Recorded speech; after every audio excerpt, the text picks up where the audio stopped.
আসসালামু আলাইকুম ভিউয়ার্স, এই মতন আরেকটি সেলার ব্যাগ লোডের ব্যাগ দেখা যাক ব্যাগটার মধ্যে কি আছে আজকে দেখে দেই। ব্যাগটা যেহেতু বিক্রি হয়ে গেছে একটু খেলে দিয়ে দিলাম, লাস্ট মাস একটু খেলে দিয়ে দিই।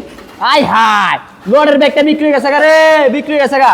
কে নিল, কোথা থেকে নিল, কে নিল, কার নাম কি, বাসা কই, সমস্ত কিছু জেনে নিব এখনই। আসসালামু আলাইকুম। ভয় পাইছেন নাকি? না, ভয় পাবো না। আপনার নাম কি? আমার নাম সাদ্দাম। সাদ্দাম?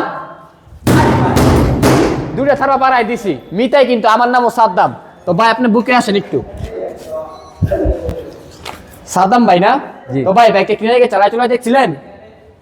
চালায় তো দিন আপনারাই মানে দেখাইছেন। ও আচ্ছা, বুঝতে পারছি। তো গাড়ি তো আমাদের কাছ থেকে কিনছেন নাকি? হ্যাঁ, অবশ্যই। যাবতীয় পেপারস কি বুঝতে পেরেছেন গাড়ির? হ্যাঁ, পাইছি।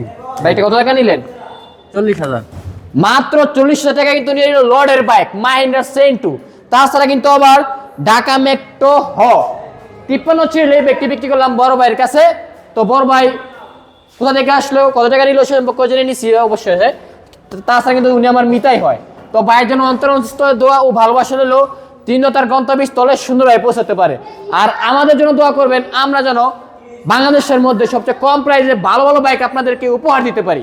আর আমাদের লোকেশন তো সবাই জানেন, লোকেশন হচ্ছে নরসিংদী জেলা Madhabdi bus stand. Madhabdi bus stand নেমে 20 টাকা রিক্সা ভাড়া নিবে, বলবেন যে শীতলাবাড়ি মোড় মিড টাওয়ার। মিড টাওয়ারের আন্ডারগ্রাউন্ড নিচে আমাদের সম্রাট বাইক গ্যালারি অবস্থিত। যারা যারা আমাদের ফেসবুক পেজটি এখন ফলো দেন নাই, আমাদের ফেসবুক পেজটি ফলো দিয়ে এবং ইউটিউব চ্যানেলটি সাবস্ক্রাইব করে পাশে থাকবেন। সকলে ভালো থাকবেন, সুস্থ থাকবেন। আল্লাহ হাফেজ, ধন্যবাদ।